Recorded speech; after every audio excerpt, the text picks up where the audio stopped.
یه جوان تهرونی به من میگفت دیوونه شده بود دیوونه شده بود، خدا شاهده، مثل تخمه رو ماهی تابه که برشتش اینجوری بود میلرزید. من دستشو گرفته بودم، گریه میکرد، میخواست بمیره. چته؟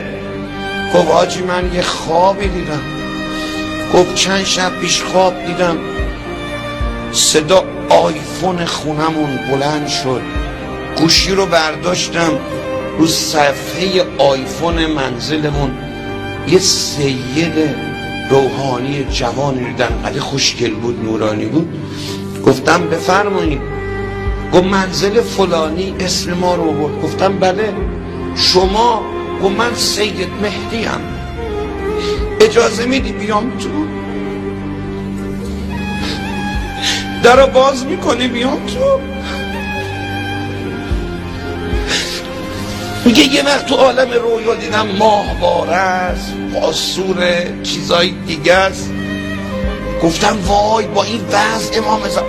گفتم آقا جون قربون قدماتون برم، 2 دقیقه صبر کنید من خونه رو آماده کنم تشریف برید. گوشی رو گذاشتم و خونه رو هرچی دستم بود که میدونستم مهدی پسند نیست، همه رو جمع کردم ریختم توی انباری تو زیر زمینی جایی، دویدم دم در خونه، دیدم آقا نیست، از کوچه ما داره میره بیرون، آماده باشید. میگه توی این همه کوچه که داشت آقا میرفت بیرون یه نگاه به من کرد، میگفت اشکای چشم مهدی رو دیدم. یه نگاه به من کرد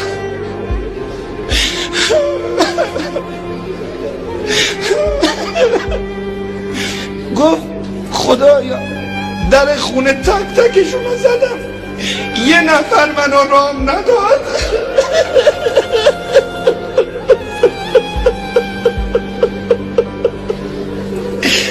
همه گفتن 2 دقیقه صبر کن.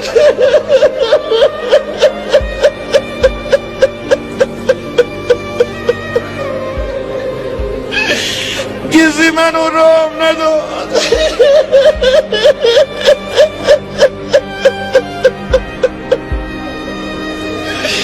آقا قربونت بدم.